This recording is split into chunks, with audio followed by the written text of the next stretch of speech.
I know what you're thinking. Is it clickbait? You're going to have to stay the course to find out. Hello, and welcome to my brand new YouTube channel. And what a way to start with my Premier League predictions for the upcoming 22-23 season. I'm excited, I gotta say, really excited.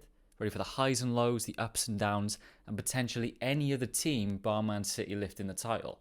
Wouldn't that be great? We're going to have a bit of fun with it today too. We're going to start off with the promoted teams, and I'm going to tell you how I think they'll fare, and then we're going to fill in the gaps in and around, unless I predict all three teams to go right back down.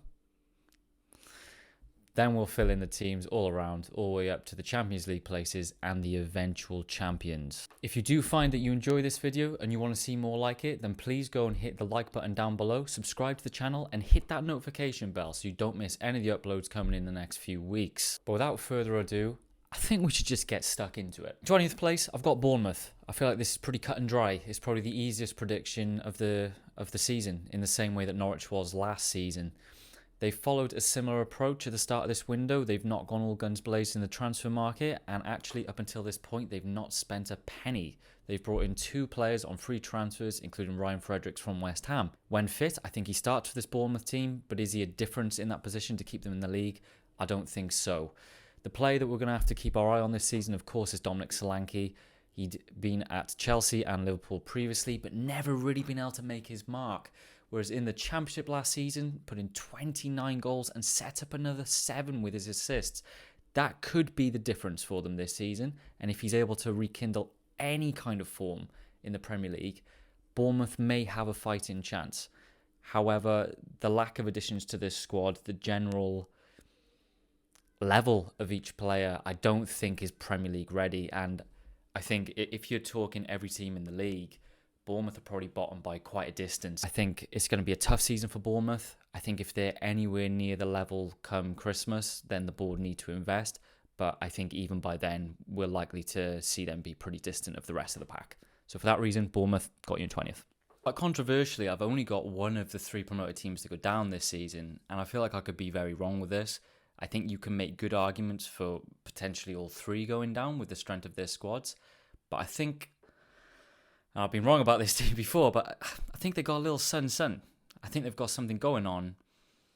I think the team is good enough, and I think they've got the best manager they've had in this situation in the past few attempts, let's say. So in 17th place, just about to dodge the relegation zone, I've got Fulham. Tough call.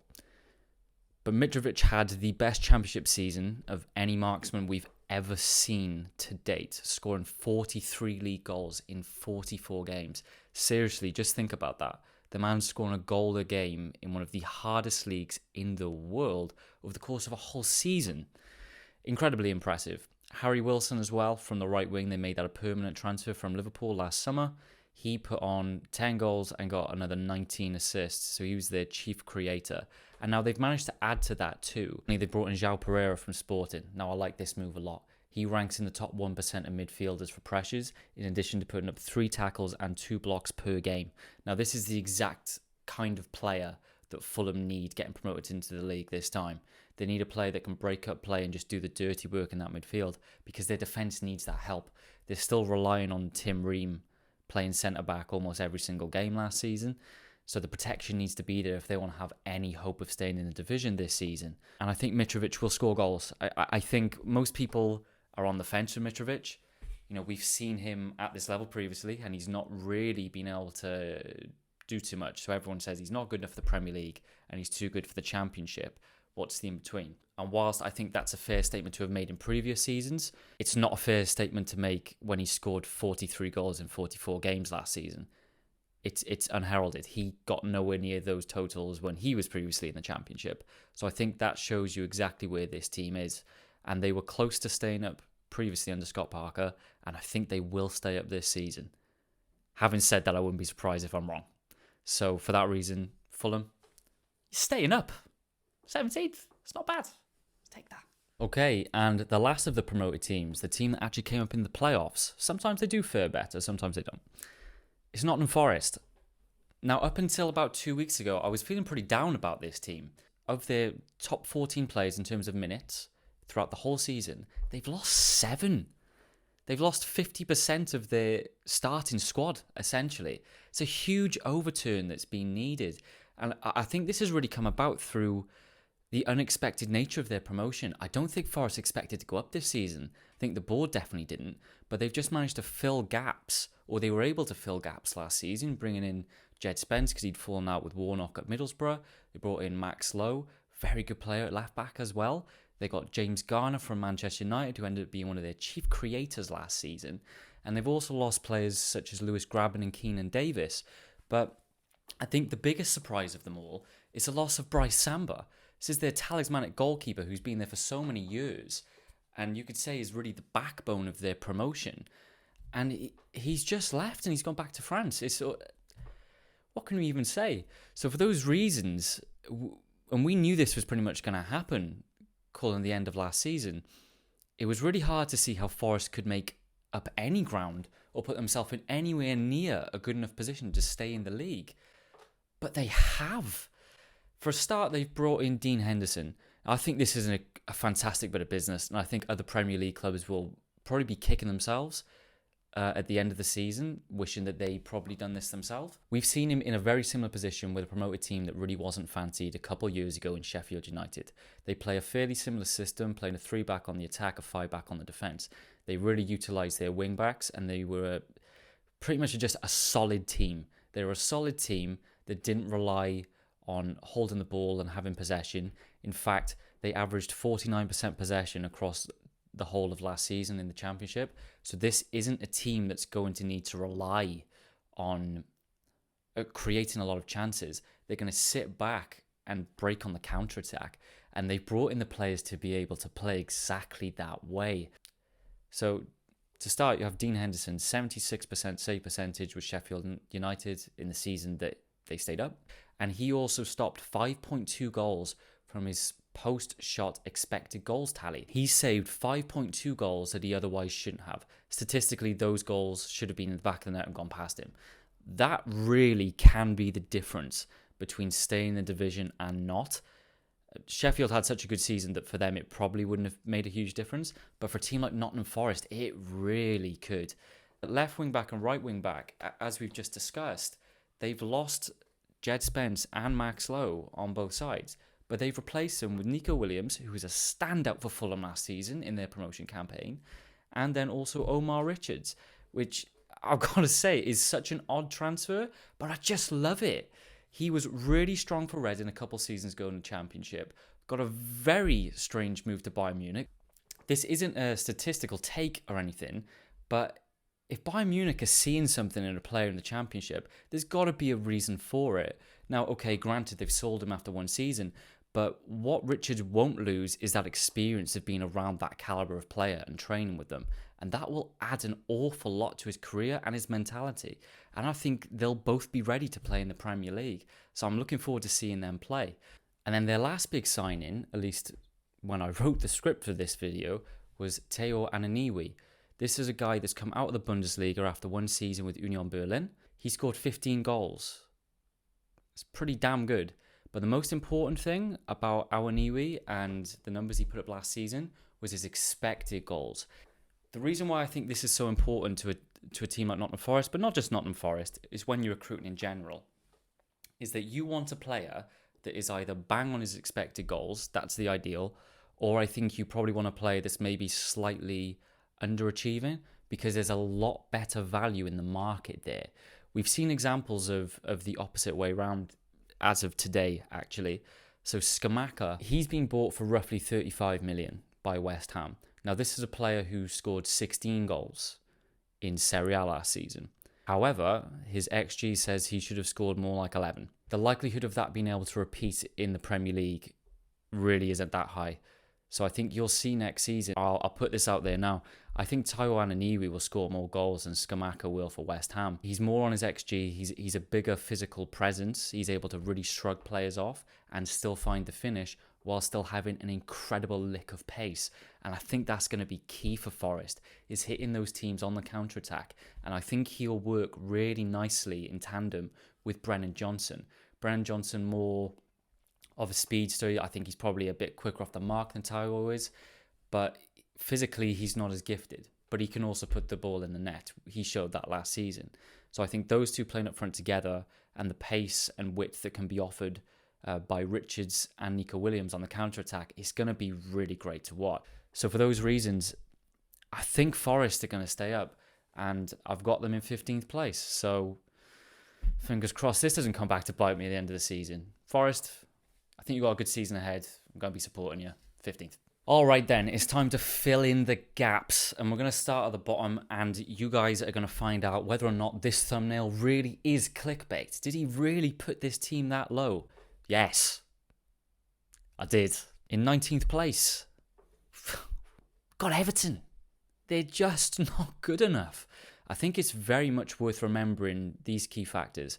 Rafa Benitez is a very good manager. Nothing should be taken away from him. And okay, he did struggle in the Everton job, but I think that might say more about the players they have rather than the managerial appointment. And now people will also look to, secondly, that Frank Lampard came in and got this bounce and kept them up. But you have to remember, this is a huge club. It's a huge club in the city of Merseyside.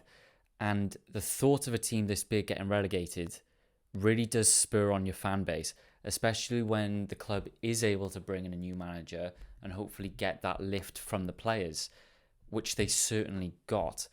And with Frank Lampard, the only other two jobs he's had previously, firstly was at Derby, where he took a team in 6th to 6th. 6th when he took over, had a full season, took them to 6th. Now, people will forget that he got a lot of helping hands that season. He got Harry Wilson, who's just come off 10 goals and 19 assists in the Championship. He got given Mason Mount on loan from Chelsea, who is now a Champions League winner and scored 10 goals and got 10 assists in the Premier League last season. And he got given Fikayo Tomori. And for people who don't know, he just won a Scudetto last season as the main starting centre-back at AC Milan. And Frank Lampard did not improve this team, despite having those assets at his disposal. Secondly, at Chelsea, when he was in charge in the season he got sacked, he had the team struggling in 6th place. Thomas Tuchel came in, took that exact same squad to not only into the Champions League places, but he won the Champions League with the exact same squad. If this doesn't scream underachievement of a manager, I don't know what does. Now, it's going to be a completely different mindset around the club this season because the fans aren't going to be sitting there every week really spurring their team on as they were at the end of last season because everyone's starting off on a level playing field again. They've lost their best player in Richarlison, the man that really pushed them towards safety last season. And as of writing right now, as of filming, they've not added anything. It may be possible by the time this video goes up that they have managed to add a striker, but I think they're going to need more than that. It's not a great team. If you look player for player through this team, it's not that great. There's not many teams they're better than. And in my opinion, they probably have the worst manager in the division right now. You know, Frank Lampard, without really digging out the guy, Frank Lampard is probably the best example of a manager who has been handed everything from being an ex-player. He's not proven himself at a single club he's been. He got given Chelsea on a plate, made them substantially worse than the sum of their parts, got replaced, and now finds himself in a relegation-threatened team that I think he'll end up taking down unless they get rid of him. So this isn't just a hot take of me saying that Everton will get relegated. I wouldn't be surprised at all. I'd be very actually surprised if Frank Lampard is not sacked by Christmas. I'll be incredibly shocked because I don't see them being able to pick up the points required to stay up. And it's as simple as that. So for me, Everton, 19th place. It's just not good enough. Now, I still know what you're thinking. Okay, he wasn't clickbaiting us about Everton, but the next team, surely not. Look at all the transfers they've made. Sadly, it is not clickbait. In 18th place, I have Leeds. You have to remember, they've lost their best player, their two best players. Leeds have lost their two best players. They've lost Rafinha, who is their chief goal scorer last season, and also chief creative player. This is a player that is now going to be starting at Barcelona. This is close to being positionally a world-class player. He's not that far off now. He's really taken strides since joining the club. Replacing that output and that presence on the field, I think for a team of Leeds' size right now, was going to be pretty much impossible. So That alongside losing Calvin Phillips, who granted was injured for a lot of last season, but look where they finished without him, and now they've also lost their best player. I don't think they can come back from this. And the only reason why I've put them above Everton into 18th is because, unlike Everton, they've given themselves a fighting chance. And what I will say for Leeds is that they've backed their manager, and I like that. I like that from Leeds. They've allowed Jesse March to tap into his connections within the Red Bull group, bring in Tyler Adams, Brendan Aronson. These are good players. Rasmus Christensen as well at right back. These are good pickups, I think, for a team where you're not having to blood in 5 players into the first team at once who have never played at this level before. By that, I mean, in my opinion anyway, there are 3 standout leagues in the world right now. Obviously, the Premier League is a cut above the rest, but I worry about players joining the Premier League, specifically if they're not coming from Spain and they're not coming from Italy. I think those leagues, for competitiveness, are the closest that you will get to the Premier League. I do worry that when you're bringing in this amount of young players into a team that really struggled last season, it's a lot of pressure to have on young shoulders. It really, really is. And look, I may be wrong about Leeds, but I already feel like with the position that the club is in, having spent the money they have, and the injury record that Patrick Bamford has, that they really will struggle to stay in the division. And another thing I think may happen is that Jesse March may not be in the role come the end of the season. I think if they are really struggling and Patrick Bamford does get injured, I think you're likely to see them starting to get desperate, already feeling as if, with the time they've been in the league, that maybe they are too big to go down. So I wouldn't be surprised at all if Jesse March, along with Frank Lampard, are 2 of the managers to get sacked first this season. So Leeds, sorry, you're going down. In 16th place, in the danger zone, along with Fulham, who we've of course already covered, is Southampton. Now, I think their biggest problem will be goals. I think it's going to be as simple as that. Now, they've lost Armando Broja. Now, he only scored the 6 goals last season. That could be detrimental to them staying in the division. There's no doubt about that. They only really have, as a goal scorer right now, Che Adams, because they also have Adam Armstrong. However, he really struggled to adapt to the league last season. I think it's worth bearing in mind, given if they can actually keep Adam Armstrong, that Che Adams struggled in his first season. He struggled in his first season after joining from Birmingham. So there's reasons to be optimistic for him there. Additionally, I really do like Southampton's transfer policy. I think they found a niche buying players that are potentially underappreciated in academies of top clubs. It's something we don't really see too much of, especially because the teams such as Southampton are having to pay quite high fees to get them out. Obviously, we've seen Livramento go from Chelsea's under-23 squad to Southampton last season and how well that worked out. In addition to this season, they bought Bazuna from Man City, in addition to also Lavia. I think these will be good signings. Additionally, the biggest benefit that Southampton probably have is keeping James Ward-Prowse. This is a player who is far too good for the level of the table that Southampton are in. He's arguably one of the best set-piece takers in the entire world right now.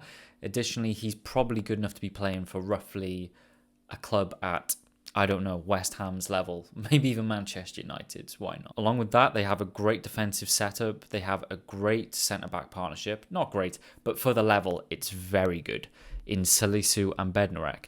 Now, they play in slightly different ways, but they complement each other really nicely. Salisu is an absolute monster on the defensive boards. He ranks in the top 10 percentile of all centre-backs in Europe's top 5 leagues for all of the major defensive components. So that's pressures, interceptions, blocks, the lot. He really has got everything, and he showed that last season.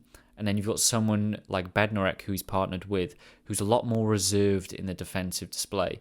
He isn't the one that leads the press, that's Salisu, but he's the guy that sweeps up in behind. So he doesn't have huge pressure numbers, but he still does get a very good amount of interceptions and blocks if the player gets past the first line of Salisu. So I like that partnership. I like the general strength and Premier League proven record of the players. That will actually be the difference between them and a team like Leeds. Is they have more players who are used to playing at this level. They're not bringing in loads of players that they need into blood in at once. And I think that is what will keep them in the league this season. So Southampton, I've got you 16th. Okay, so skipping past now Nottingham Forest in 15th place, we go straight to 14th place, and I've got Brentford. I think this is one of the easier picks this season. I hope I'm not wrong. Obviously, a lot of people will say the potential for the second season syndrome, and I think that could definitely happen. But I think Brentford have shown that they have a good enough quality per player to stay in the division. But the most important part of their squad, of course, is their strike force. Ivan Toney and Mbuemo last season were fantastic. They really were great. And even though it's not fully borne out in the stats, we saw a completely different side to Ivan Toney. He isn't just the guy who's going to be working off the last man looking for the balls in behind. He was dropping deep and connecting the play. He was able to play those passes and hold up the ball to Bryan Mbeumo and to the winger. It was really impressive while still being able to score a good amount of goals, which in the end is what kept them in the division. Now, I think there are reasons to be optimistic. Bryan Mbeumo himself, he only scored 4 goals last season. You probably wouldn't believe it given the nature of some of his performances, but he did. He scored 4. But the important thing to note with him, as we've mentioned already in this video, is that he had an XG of 10. Bryan Mbeumo hit the post every single game I watched him play. He was probably the unluckiest player. In fact, by XG, he is the unluckiest player in the Premier League last season for goals, or at least proportionately to the number he scored. Those chances will start going in. It will average out. I truly do believe that. So I think this will be a good season of consolidation. The loss of Christian Eriksen is huge, and they may have been in more of a relegation fight if it wasn't for his creativity coming in January. But I think the bottom line is they weren't doing too badly before he got there. So I think they'll be okay. So overall, they've not lost anyone really of note other than Christian Eriksen, which will be a loss, but I think that was probably the expectation that he would leave anyway. I like their additions. They've brought in good cover for players and good amount of quality as well. So for me, Brentford, good season to build on, 14th place. Okay, flying through them now. 13th, I've got Brighton. They've lost one of their best players in Basuma, not for a great fee, but he's going to his last year. But I think the club and the manager, Graham Potter, saw this coming. They've already blooded in the replacements in Moses Caicedo and Mwepu.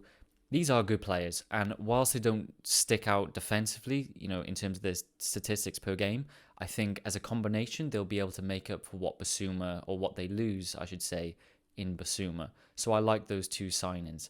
However, something I worry about a bit more is what almost feels like inevitable loss of Cucurella at this point. I think he was their player of the season last season, and you could clearly see why. He was able to fill in from left centre-back to left wing-back to left winger, wherever he was really required. He's a player of real quality. Having said that, I do back Brighton to get the recruitment right, and I do back Graham Potter with the system that he plays to be able to work around that potential deficiency. For those reasons, in combination of the age-old problem that Brighton have is not having a striker reliable enough to score more than 10 goals, I don't think they will be higher than 13th. They've not, in my mind, with their signed anyone that really sticks out as a player that is going to be able to score more than 10 goals for them next season, other than Morpie. They brought in Nsiko, who's a young kid, 18, I think. Looks like a player for the future. But I think Brighton will be pretty content in just having another season of consolidation whilst other players are getting brought through. And then maybe next season they'll look, if they can do well again, to start pushing on. But for now, based on their current squad, Brighton got you 13th. Okay, on to my next area of the table now. Now, we're calling this area of the table mid-table obscurity. These are teams that I don't think will really rip up trees. I don't think they're going to be able to challenge the upper echelons of the league and get into those Europa League positions. But I think for one of them, they could have a special season. One of these teams is going to be in the Conference League in the following season. And I think all of these teams you can state a case for. Now, starting off that list, we've got Wolves. And it's a bit of a tricky one with Wolves, but I want to focus on what I think their main negative may be this season.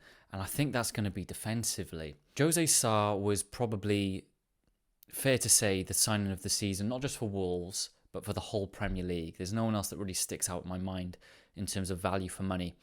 He had a save percentage of 79% last season, which puts him in the top 1 percentile of goalkeepers across Europe's top 5 leagues, which is, of course, world class. In addition, and this is the big one, he saved a total of 9.2 goals off his post-shot expected goals rate, which again, in layman's terms, is he stopped 9.2 goals that should have been in the net. And if they're still conceding the level of shot output that they were last season, that had to bring Jose Sarr into so many games saving them, I worry about them this season. And I think if it wasn't for who they've managed to keep and players returning from injury and loan spells, I think they could actually be in a bit of trouble this season, Wolves. But as it is, what I think saves them, firstly, is the return of Pedro Neto from injury. This is massive. This is a guy that before his injury, I think put up something like 13 goal contributions in the league as, I think, a 19-year-old, which is pretty good. It's not bad. I think it was his first season in the Prem, or at least full season. He's returning from injury. If he can get back to good form again, I think we can expect to see him put up at least 15 goal contributions this season. Goals and assists, that is, anyway. In addition to that, Adama Traore is coming back. He linked up exceptionally well with Raul Jimenez 2 seasons ago. And biggest of all, they've managed to keep Ruben Neves, or at least it looks like they're going to be able to have kept him. So with Wolves, I don't think they're going to pull up trees, but I'd be very surprised if they end up dropping near a relegation fight. So for those reasons, Wolves, bottom of my mid-table obscurity, got you in 12th. Now, in 11th, it was a bit of a difficult decision to make. This is a team that I think many people will really expect to push on this season and really see as a type of team that may actually, certainly in the future at least, start challenging the big boys in terms of the honours. And it's Newcastle. But I struggle to personally see where this big growth is going to come from given their current squad. Now, they've bought Nick Pope, like that, one of the best goalkeepers in the league for the past few seasons. They've added Sven Botman, which I think is a very good signing, given that they were able to really get him from the clutch of the grasps of AC Milan, which really showed you the disparity in financials of those two leagues right now. But other than that, they've not brought in any attacking reinforcements. So we're left with the age-old question with Newcastle of, are they one attacking injury off actually being in trouble? I think what's more likely to happen this season, rather than Newcastle really pushing forward, is I think it's very much more likely that teams will start to figure them out. I think teams will start to realise that, you know what, if we just put a man on Bruno Guimaraes the whole game, like a very good defender on him, and just stop him from playing, this team isn't really going to be able to threaten us. Because he was the guy that everything went through from January onwards. This is an unknown quantity at that point. Teams have seen him now. Teams have been able to play against him. And he's the only guy who's going to be in the attacking third that is really going to cause you many problems, other than, of course, Sam Maximan. But he can't do it all by himself. We've seen that before. It doesn't go well. They scrape survival just if they can keep enough players fit. So for those reasons, I don't see it being a season of real growth for Newcastle. I think it's going to be a season of consolidation.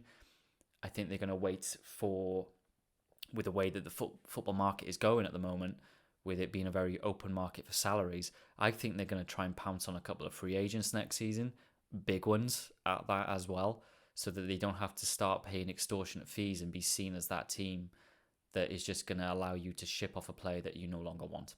So for this season, I think it's going to be a season of consolidation, but also I think they may actually not take a step forward at all. I think it might just be more of the same mid-table finish for Newcastle. I've got you 11th. Okay, in 10th place, I've got Leicester. I think the main issue for them is it's the age-old question that we probably ask every season, is Vardy is one more year older.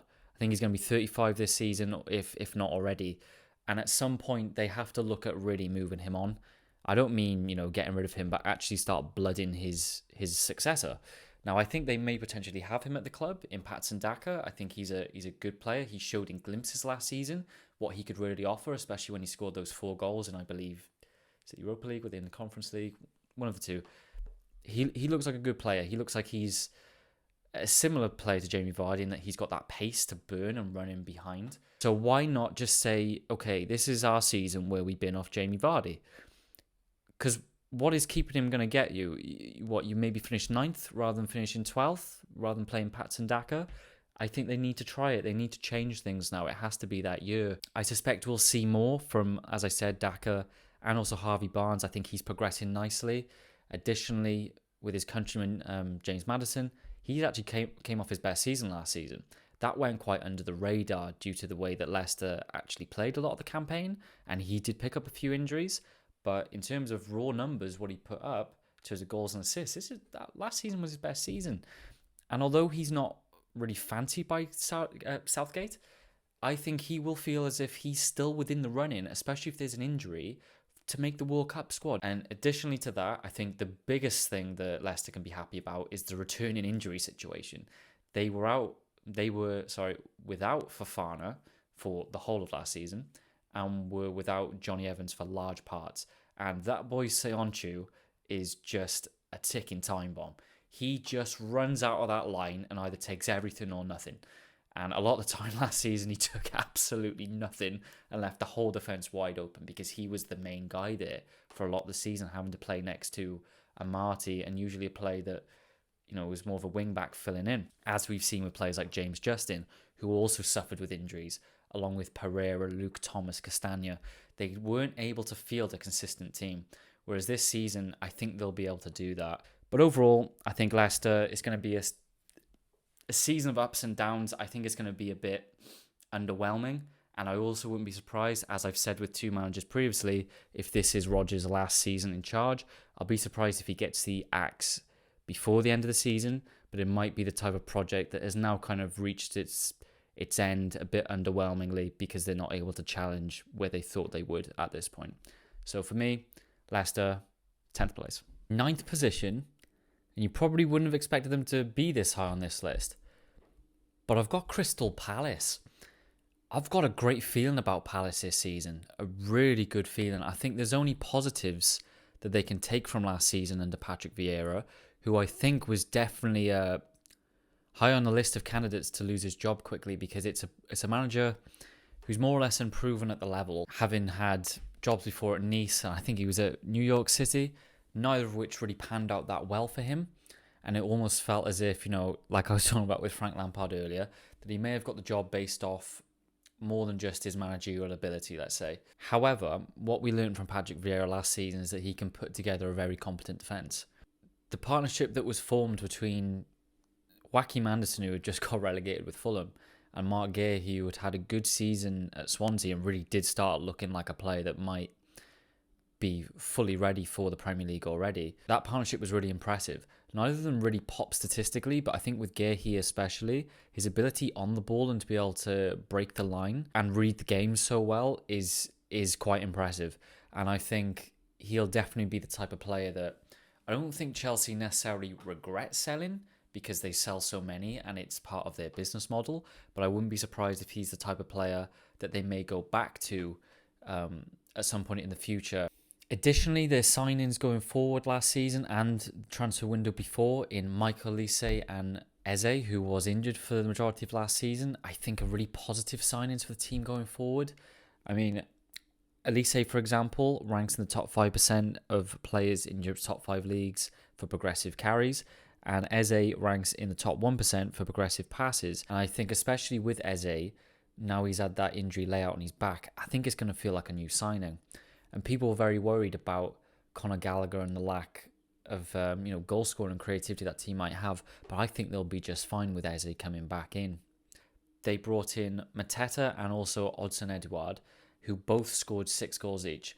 Now, they both had flashes. They both had moments of actually showing quite a bit of potential. They're both at a good age, I think roughly 23, 24. I think you can expect one of these two players. I don't think they both will, because I think if one of them does start popping and really showing the potential that we think they have, that person will keep their place in the team. And I couldn't tell you which one it'll be, because Mateta actually really surprised me last season. I think he showed some really good ability. So I think if one of those two players can take up the mantle of that striker that Crystal Palace have really been looking for a long time now, I think they can really push on. Check Doucouré at CDM. And I like this. I really like this. This is the type of player that most teams now need.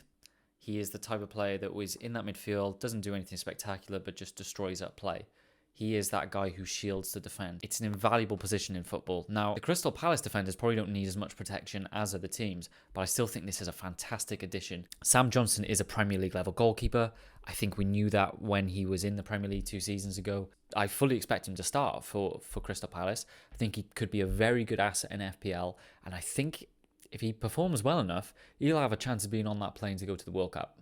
And I think Crystal Palace are a great example to smaller teams of what is possible if you actually sit down and make acute, smart signings that are either going to make you more money in the future, but at least in the short term, even if you end up being a stepping stone club, will get you far further up the table, which will then allow you to attract a better brand of playing style with the players that you can get in at that level. So for all those reasons, yeah, I'm pretty positive about Patrick Vieira and Crystal Palace. I think they've got good players. I think this is going to be a big growing season for them, and I'm going to predict them to finish 9th.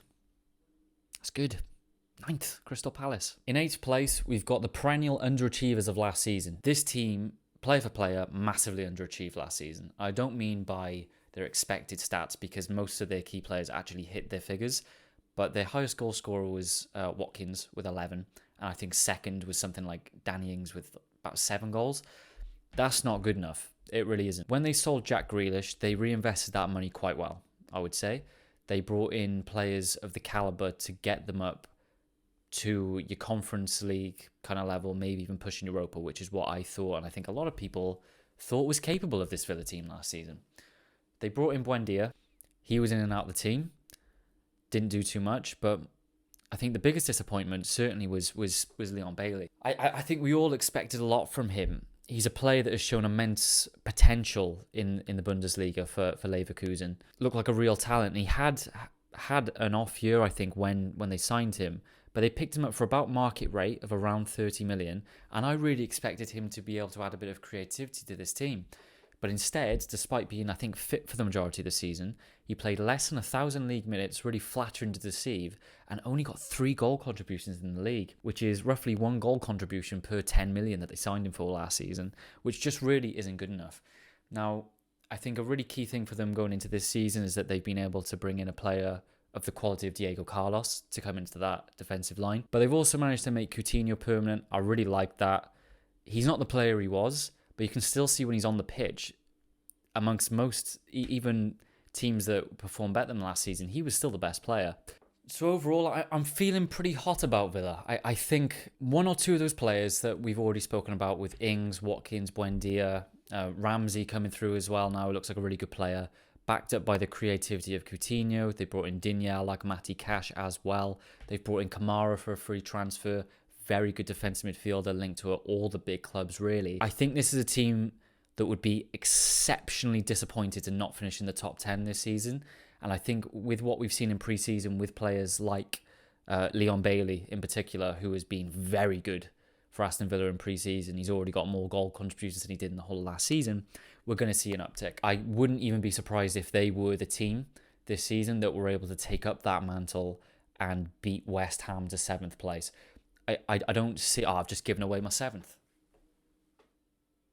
That's not how the video is meant to go. But I guess pretty obvious they were coming next, and that's how I went for United. Hate United. I really wouldn't be surprised if Villa were that team that pushed on. They have the quality to do so. They have greater depth than a team like West Ham. But for now in these predictions, I'm going to be cautiously optimistic about Villa. I'm going to say 8th. In 7th place, already given it away, unfortunately, is West Ham. West Ham are a really tricky one, I've got to be honest. I didn't think they would do as well as they did last season, especially given the fact that they had European competition to tend with, whilst having what really still is quite a thin squad. They don't have a whole lot of quality and rotation in that squad, but they impressed. They did really well. Estimating how West Ham will do this season, I think, again, is going to be difficult. You can expect them to really challenge in the Conference League, given how well he did in the Europa League last season. In fact, West Ham are probably going to be in the running to be favourites for the competition. So I think that could hold them back. However, what can't be overlooked, especially given my feelings last season about West Ham, is that, okay, they don't have the deepest squad in terms of their depth per position, but what they do have in key areas is very high quality players. And unlike the teams below them, other than Villa, of course, who generally lose those players pretty quick, West Ham has shown ability to make those players better. Their talent identification also seems to have got a lot better in recent years compared to when they used to be a bit of a yo-yo club from the Championship. Also, their ability to keep these players. So Declan Rice, I think we all know he's going to be playing in the Champions League for one of the best teams in the world within 2 years. He really is that good. You have Jared Bowen, who went pretty supernova last season. He took a massive step up. And then finally, with the man we mentioned earlier, they have signed Skamaka, who is a scary looking man. If you've seen him, the tattoos on his neck scare me. I wouldn't want to be a defender playing that guy. Very physical, very tall. I think he's 6'4". I think he makes a difference for them. As I said, I worry about his transition in terms of his expected goals was far lower than the amount he scored last season.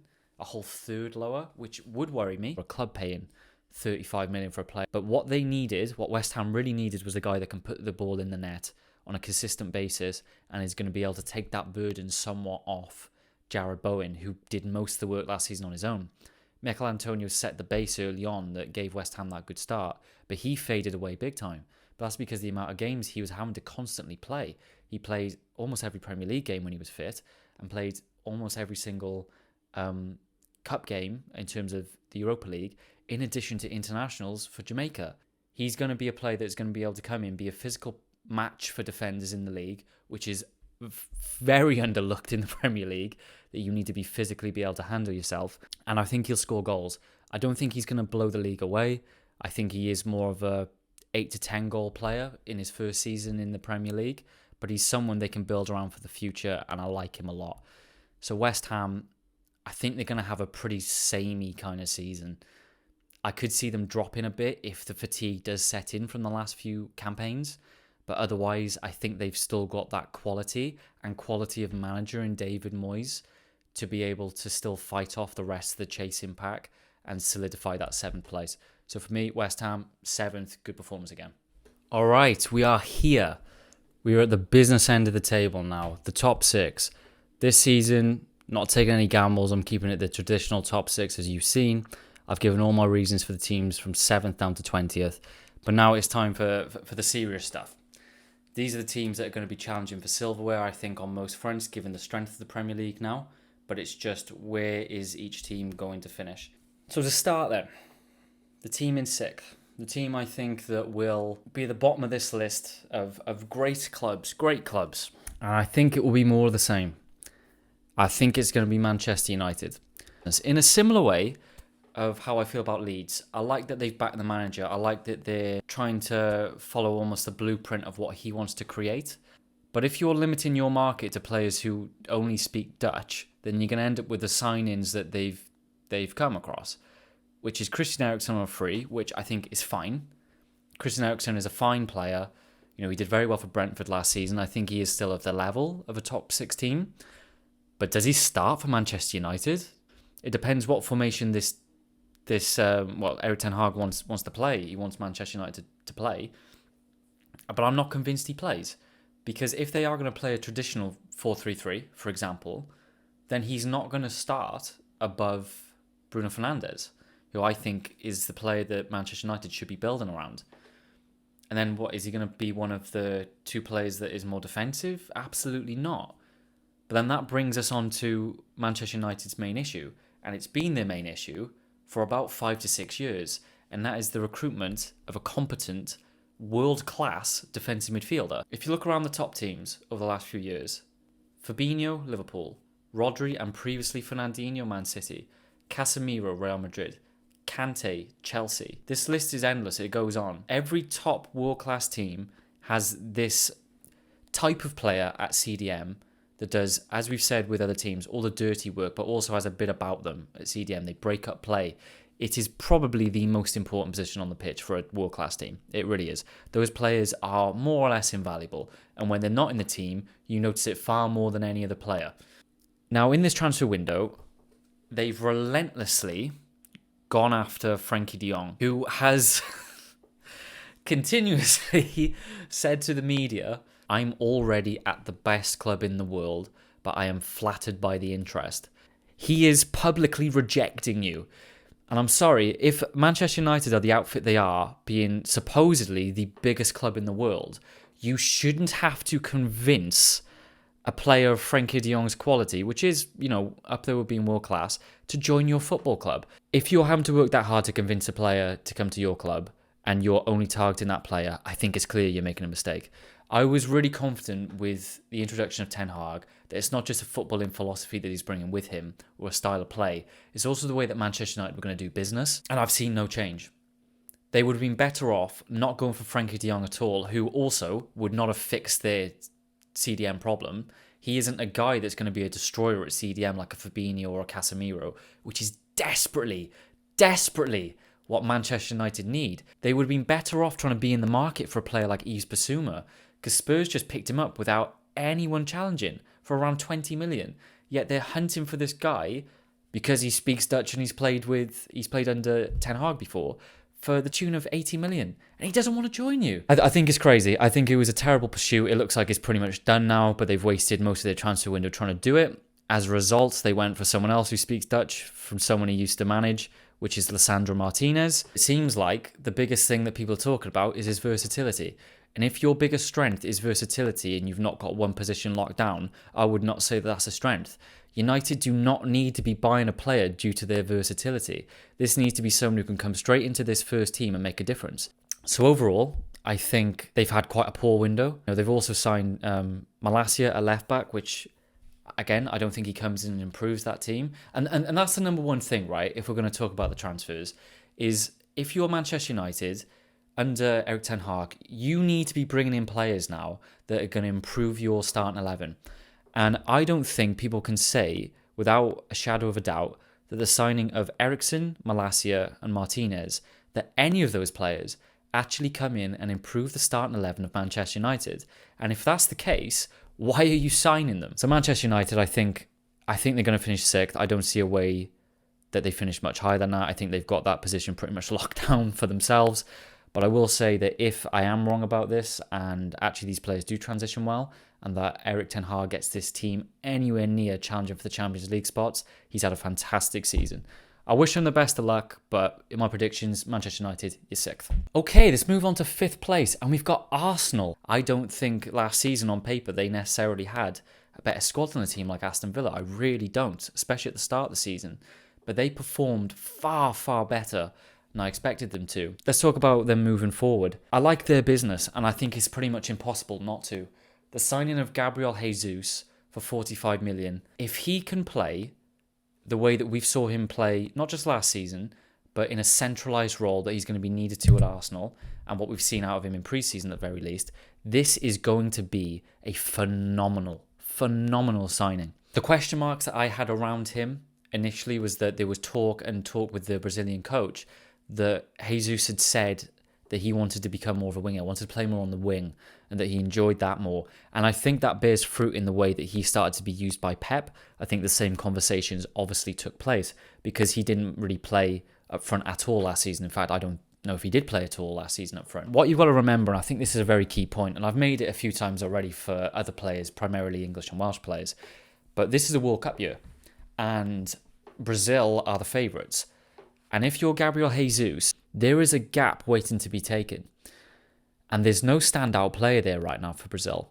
Obviously, Roberto Firmino has been a player that has been utilised many times, but he is, as we know, more of a guy that likes to come deeper and connect play. And Brazil probably don't need that right now. And they've traditionally preferred to pick players like Fred up there, even if they may have had better quality in alternative positions. So this is a huge chance for Jesus, is to say, I'm your guy. I'm the guy who's going to start up front, and I'm the guy who's going to lead the line in our World Cup campaign. And that probably has been a huge factor in Arteta being able to bring in Jesus, is to say, look, we are a top club. You've worked with me before. I know how to get the best out of you. And this is your chance to lead the line for your country as well as your club. I think Jesus will do fantastically. After that, they've brought in Fabio Vieira. I have no idea who this guy is at all. But it only takes a quick search of his who scored stats from last season. And he is fantastic, statistically at least. I think he hit 14 assists, primarily coming off the bench last season. And now, I think, again, with the signing of Zinchenko, which is also a really good sign for Man City, I think Arsenal have been really smart in actually looking for specific players that can come onto the pitch at certain points in a game. If, for anyone who doesn't know, the 5 substitutions rule has been made permanently a rule in football now as of this season, and Arsenal have purposely spent a lot of money on a player who is very effective in coming off the bench. So this is a guy that will not be fussed about starting every game, but will be able to have an impact when he's needed. I think that's very smart. And the biggest thing that Arsenal will have to contend with this season is that they are now going to be playing European football matches. And I think they will be one of the front runners. I mean, they have to be, right? Depending on the teams that drop out of the Champions League. But they will be a front runner to win the Europa League this season. Now, that is one thing that I think propelled Arsenal up the table last season and really should have got them top four was that they had no Europe. And they didn't have a particularly bulky squad, especially near the end where they lost Aubameyang. They are going to need more bodies this season, and they've done that. They've brought in 3 players that improve that starting team and likely subs that are going to come off the bench.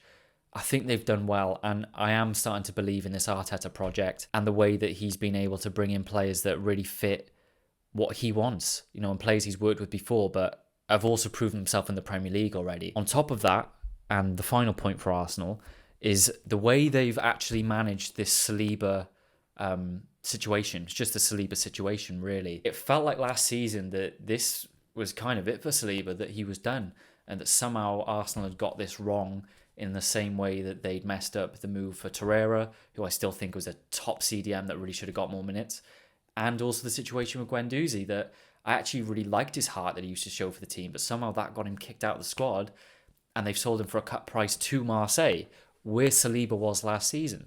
And for people who don't know, Saliba won Young Player of the Season last year in the whole of the French league. That's some achievement. That is the type of award that's been won by Mbappe in the past. This guy was phenomenal for Marseille.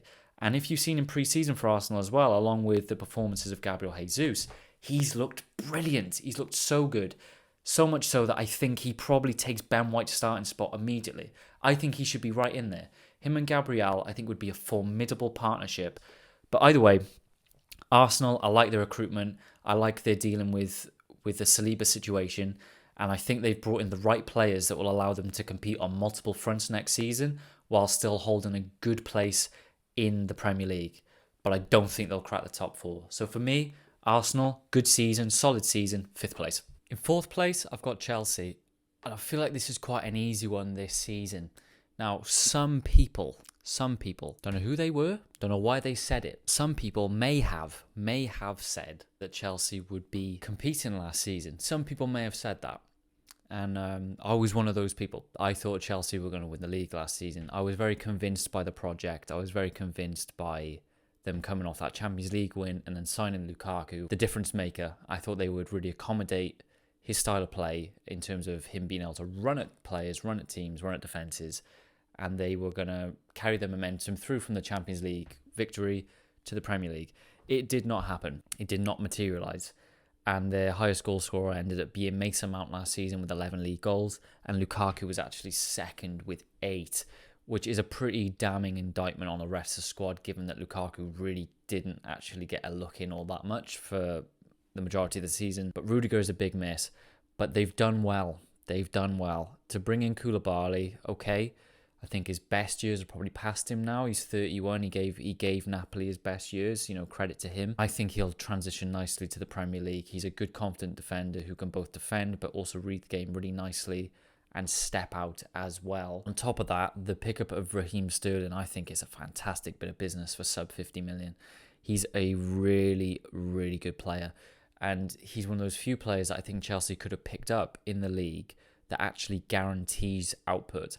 And I think that's something that the Tuchel is going to really have to utilise this season.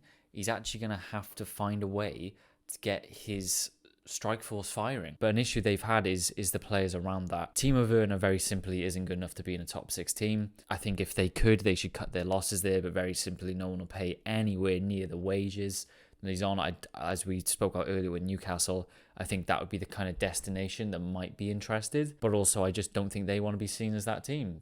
Come to us for the money. Ziyech has really struggled to adapt to the league and not been given enough game time to really start to prove himself. It looks like he'll also be leaving. I very much expect that before the window finishes.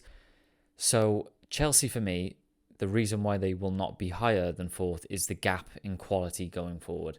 When you've got at Tottenham, for example, they have players in Son and Kane who can both almost guaranteed give you 20 goals a season in the league each. Chelsea can't do that. They don't have a guy that is anywhere near that, and Havertz will never be that guy. For those reasons, I think Chelsea will be good enough for 4th, but I don't think they'll be any higher. In 3rd place, as we just mentioned, I've got Tottenham.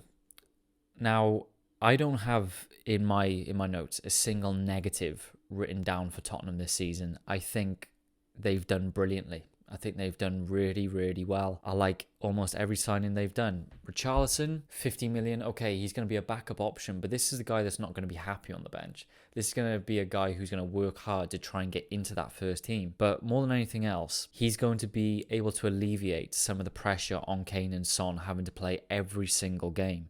Whereas now, having Richarlison, they actually have an option that's good enough and Premier League proven, unlike the strikers they've tried to recruit before, that will actually be able to come into this team and, as I said, alleviate the pressure off those front two. Now, I think a lot of the damage that Spurs have done to get themselves into this position was actually done in January. The signings of Kulusevski and Bentancur have been absolutely phenomenal. The impact they've had on that team, especially Kulusevski and his output specifically, despite overperforming, is brilliant. He has already cemented that place in the team, and I don't think he'll be losing anytime soon. But I've heard people say that maybe Richarlison will battle with Kulusevski for that role. Absolutely no chance. Kulusevski's got that right-hand side completely locked down. If you actually study more of the way that Spurs play, Kulusevski drops incredibly deep to pick up the ball. That's not going to be what Richarlison's going to be doing. He's more likely to be the guy, I think, that comes in to alleviate Son sometimes so that he's not having to play every game, as the guy that can run in behind and get on the end of the balls that Harry Kane can play through, just as he does for Son. I think that's more like to be Richarlison's role. What I also like is the short-term move for Perisic on a free. He was fantastic at Inter Milan last season, 15 goal contributions in the league. He's a real attacking outlet for a team that can utilise a 5-back. And Antonio Conte is the best in the world at doing that. They've also brought in some defensive solidity with Longley. A lot of people probably won't really like that transfer. He's been very much out, not really in and out. He's been out of the Barcelona team now for over a year. What he lacks defensively in his core defensive numbers, he very much makes up for his ability on the ball. He ranks in the top 1 percentile for both progressive passes and progressive carries out of the back. Now, we've seen from that left-sided of the three centre-backs, Ben Davies absolutely bombing up the field. Now, my thinking might be, because they failed in their approach of trying to sign Bastoni, that Antonio Conte wants that left-sided centre-back to really progress the ball and really go up the field to quite a high extent. For Inter Milan, for example, Bastoni comes right out of the defence and you can sometimes see him on the edge of the box, of the opposing box. I think that's what they'll be looking to do with Longley. Additionally, with his ability of passing, he has fantastic passing ability, far better than that of Ben Davies. I think the plan will be to give the ball to him to pass through the lines, directly through the whole midfield, and potentially straight to Harry Kane, who can then play a 1 or 2 touch kind of play with Son to get them straight in behind. It'd be a very direct way of playing. So whilst I don't think he'll start every game, in the games against the poorer teams, let's say, where they'll have more of the possession, I think he'll be favoured to Ben Davies, who is much more defensively sound than Longley is. So I think it's a nice pickup that offers them a bit of versatility in certain matches where they'll have to play a different brand of football. And then finally, their last pickup, as we've mentioned earlier on, which should have been a good player for Manchester United to go after, is Yves Bissouma. What a fantastic pickup. Elite defensive numbers and a player to go in and, in my opinion, replace Emil Højbjerg, who I don't think is really quite up to the level. If you watch Tottenham play, he, to me, in that midfield and attacking area, feels like the weak link. I think a player like Bissouma in there to do a lot of the dog work alongside a player like Bentancur, who's a lot more flashy, technically gifted player, I think they'll dovetail fantastically. So I'm really expecting a lot from Spurs this season. I hesitate in saying this, and I was going to go a bit more bullish at it previously, but I suspect the top two will drop back a bit this season. I think they've both made calculated risks in order to turn over their squad somewhat. And I think of the last 5 seasons or so, since Man City and Liverpool's absolute dominance and incredible points tallies, this feels like the season that another team could get in the mixer. This does feel like a season, and we'll get onto it, that Liverpool and Man City could drop back. I don't think they'll be anywhere near the 100-point mark. I think both of them could drop pretty close to 90 and maybe even slightly lower. Since Conte came in, they have had the 3rd highest points tally since then, since his arrival. So I don't see why, with the additions they've made, that they couldn't potentially push a bit further and challenge the top two. I'm not saying they'll do it, but I think that if anyone's going to do it, it's them. Conte is a serial winner. He comes in, wins, leaves. That's what he did. It's what he did at Chelsea. It's what he did with Inter. That's his model. He comes in, he gets backed by the board. He spends the money on the players he needs. He wins the league and he leaves. I think they'll be at least within 2 to 3 results of the top 2 this season, if not closer. But for these predictions, at least, Tottenham, conservative third, but could get better. All right, here we are. We are at essentially the end of the video. We are at the big 2, the decision. Who is going to be crowned Premier League champions and who is unfortunately going to be the runner-up in this situation? As I said, with the argument for Tottenham potentially being in the mixer, I think both teams have taken calculated decisions.